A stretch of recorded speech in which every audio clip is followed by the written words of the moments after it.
procrastination steals minutes, why doubt steal momentum? Welcome once again to the Woman and More. This is your girl Fumisha Yomi, and this is what I call kitchen chat. Quick story. Whenever I'm in the kitchen, cooking, cleaning, whatever, my kid always across of me, maybe far away there or just sitting in front of me, and they're chatting and they're asking questions, and we go back and forth trying to get information and become better people. And that's what I'm doing.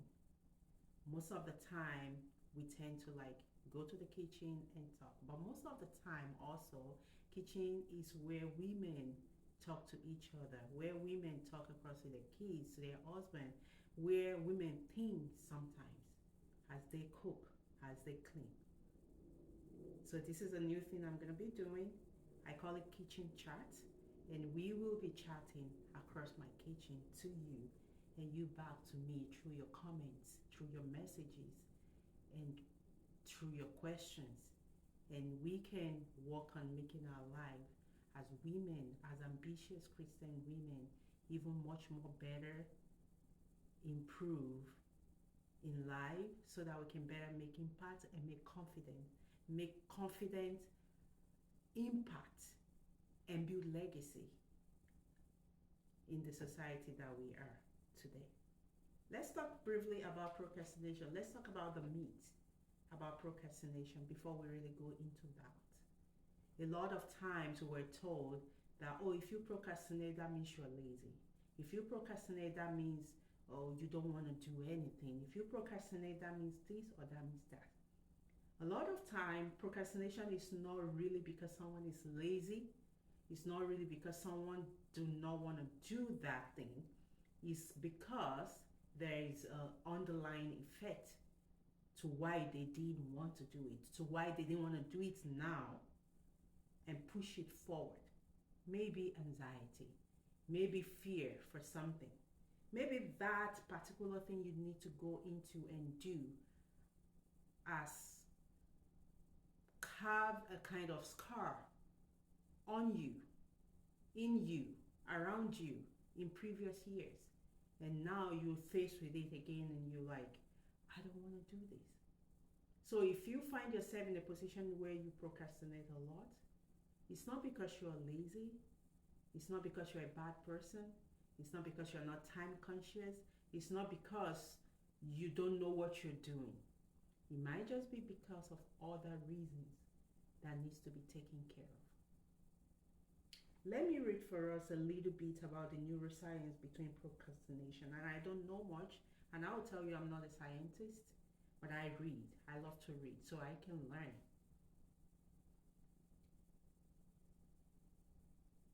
There's a tug of war between our brain region.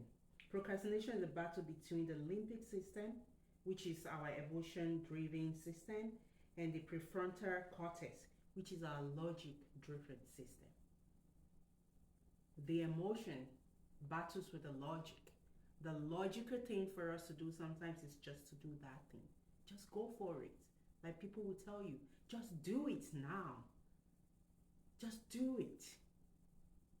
That's what we should do logically. But emotionally, I just want to do it, but I'm scared. I just want to do it, but I'm anxious. I just want to do it, but I've been scarred in the previous years. And that is one of the reasons behind people procrastinating, or that tug of war between both systems. Do it, don't do it, do it, don't do it. Like, okay, I'm going to leave it for later. That doesn't mean you're weak. That doesn't mean you're lazy. Another one I want to bring our attention to is procrastination as emotional regulation. Procrastination isn't just poor time management. It's a coping mechanism for a lot of people. Like, if I'm feeling very anxious right now, oh, I'm just going to leave this thing till later so I can be better to come and do it till later. For some, it's for a short time. They get back to it, they do it. But for some, it goes on and on and on. Then it becomes a roadblock to success. Then it becomes a roadblock to them fulfilling certain purposes. So if you find yourself in that situation where you're procrastinating a lot, remember, you're not weak, you're not lazy, you're not a bad person. You just have to deal with what is beneath all that to be able to get to a point where, okay, I'm going to do it. I need to do it. Before I go on into doubt, I want to say, if you're listening to me today, I want to thank very few people that have subscribed to this channel.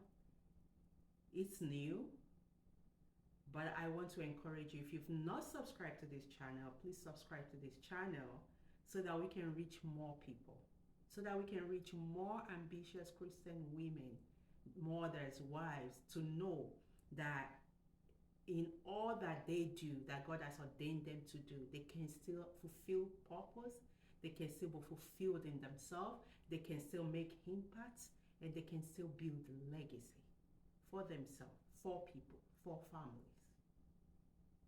And also remember to click the notification button so that whenever a new video is out, you are able to get a notification to come watch it. Who knows what we're gonna gain? Who knows how we can help each other to grow? Who knows? Maybe you can forward that video to somebody that can learn from it. Okay, let's go on.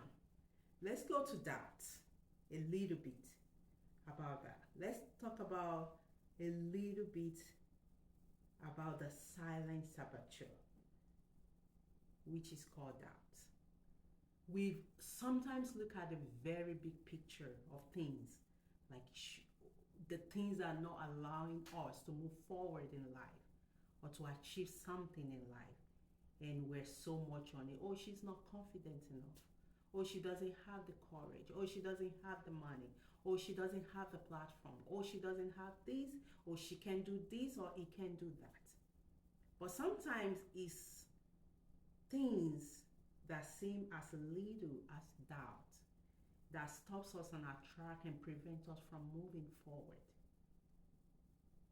Something like, can I do it? Am I the type of people that are found there? Can I even go to that meeting? Will I fit in? Oh, this idea that I have, am I capable of doing it? Some people have been successful in doing this, but I'm not as educated as they are. I don't have the family backing like they do. I don't know what I'm doing. All those little things, little idea of doubt start to creep into our mind, creep into our system. And like I said, it steals momentum, the time we're supposed to go on and do it. Unlike procrastination, where I know I have to do this and I'm moving forward, doubt kills the idea there and then. Just give yourself a whole day to doubt yourself on a particular thing, and you're like, oh, I'm not doing it again. And this is not new to me either. I've been in that position with all the education I have, with all the abilities I have, with all the gifts I have, with all the backing that I have. Sometimes a goal, doubt creeps in, like this that you want to start. Oh, you want to be talking to people online. You want to be encouraging people online. You want to build a woman and more community. You want to do this for women. You want to speak up and encouraging godly women to be godly and still live fulfilled life. Are you sure you're capable of it? Are you sure you're qualified for it? And it took me time, it took me years before I finally muzzle up courage and pray to God and continue to work on my confidence to be able to get to the point I am today.